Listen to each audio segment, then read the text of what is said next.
Mənfəət və yaxud da gəlir vergisi bəyannaməsi üzrə cari arayışın yeni sistem üzərindən verilməsi qaydalarına nəzər salmaq istəyirəm.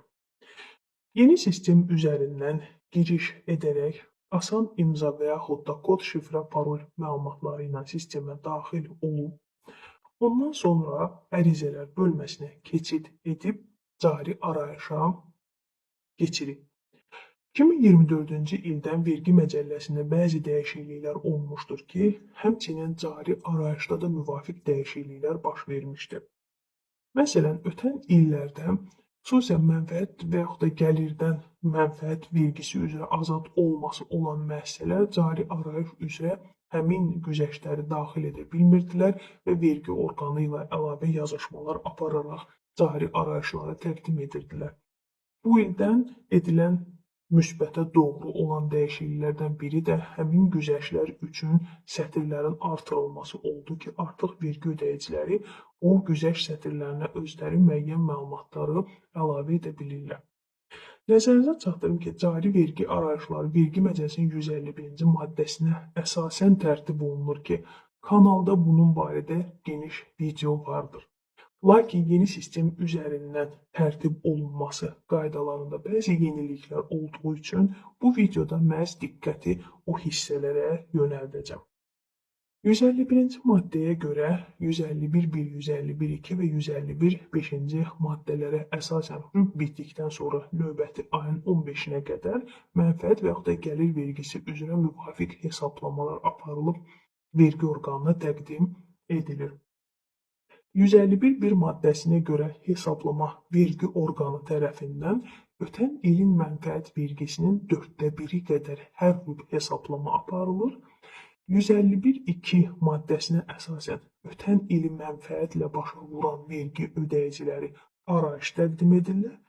Lakin ötən ili zərərlə başa vuranlar və yaxud da ötən il mənfəət və ya gəlir vergisi ödəyicisi olmayanlar və yaxud da sadələşdirilmiş vergi ödəyicisi olanlar bu ildən artıq mənfəət və ya gəlir vergisi ödəyicisi olurlarsa, o zaman onlar məlumatlarını 151.5 maddəsinə əsasən təqdim edirlər.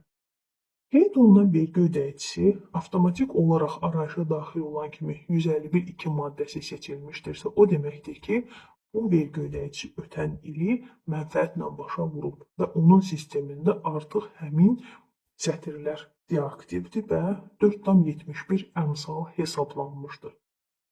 Və cari rübdə vergiyə cəlb olunan gəliri isə elektron qaymələr və yaxud da vergi orqanında olan baza məlumatlarına əsasən burada əks olunur. Lakin həmin məlumatların yenidən üzərindən keçirilməsini tövsiyə edirəm. Bəzən vergi ödəyicilərində olan məlumatlar orada qeyd olunan məlumatlardan çox və yaxud da əskik ola bilər ki, ona düzəliş etməyiniz tövsiyə olunur. Və cari rübdə gəlirin həcmi 38.000 olduğuna görə müvafiq əmsala vurularaq 1805 manat vergi hesablanmışdır. Burada bizim vəzifəmiz yalnız imzala və göndər düyməsinə basmaqla cari arayışı təqdim etməkdir.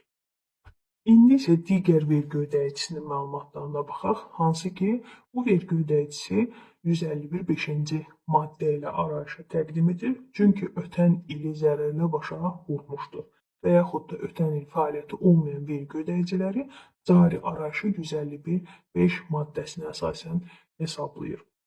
Bəzi vergi ödəyicilərində kassa və yaxud da hesablama metodunu seçmək sərbəstdir, bəzilərində isə gördüyünüz kimi kassa metodu deaktiv olur. Bu, vergi ödəyicisinin sahibkarlıq subyektindən asılı olaraq dəyişir.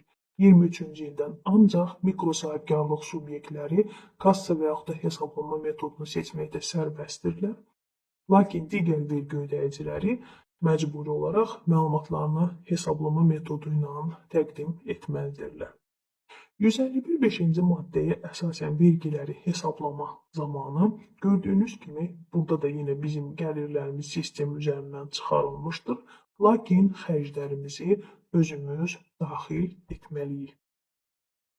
Hesabat ili üzrə artan yekunla xərclərimizi daxil etdikdən sonra bizim ötən illərdə zərərimiz varsa, o məlumat artıq vergi orqanında olduğu üçün burada avtomatik əks olunur. Lakin əgər artan yekunla xərclərimiz və gəlirlərimiz arasındakı fərq mənfəətimiz 126.000 misalda olduğu kimi və ötən illərdə də zərərimiz varsa, yenə də bizim vergiyə ödənilməli borcumuz olmayacaqdır. Bu dövrlər mənə ünvanlanan ən çox suallardan biri, əgər xana burada qırmızı olarsa, biz bu arayışı necə göndərik? Artan yekunla gəlirlər qeyd olunduqdan sonra artan yekunla 3 ay üzrə xərcləri də qeyd edirik və artıq məlum olur ki, bizim 686.000 vergiyə cəlb olunmalı mənfəətimiz var. Düzdür, burada bizim ötən illərdə zərərimiz də var. Və əgər bizim zərərimiz olmasa, burada mənfəət varsa və tutaq ki, bizim hər hansı bir güzəşt məbləğimiz varsa, o güzəşt məbləğini də qeyd etdikdən sonra cari vergi ödəməsinin həcmini artıq özümüz əl ilə daxil etməliyik. 151 ikinci maddədə olduğu kimi artıq sistem bunu özü avtomatik olaraq hesablamır. Çünki hesabat üzrə artan yekun güzəştlər və azad olunan mənfəətin həcmində fəaliyyət növünün, həmçinin sahibkarlıq subyektinin rolu olduğuna görə bunun əl ilə daxil edilməsi lazımdır. Və 298 birinci sətirdə biz güzəşt və azad olunan mənfəətin həcmini qeyd etdikdən sonra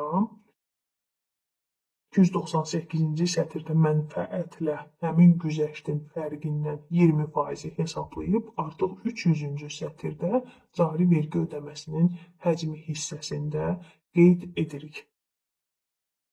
Və məlumatların doğruluğunu bir daha nəzərdən keçirib təsdiqlə və göndər düyməsinə basmaqla məlumatları vergi orqanına göndəririk. Onu da qeyd edim ki, yeni sistem üzərindən də cari vergi ödəmələrinin hesablanması üçün arayışlar göndərildikdən sonra şəxsi hesab vərəqəsində əks olunur. Əgər əlavə suallarınız və fikirləriniz varsa, buyur buraya da qeyd edə bilərsiniz.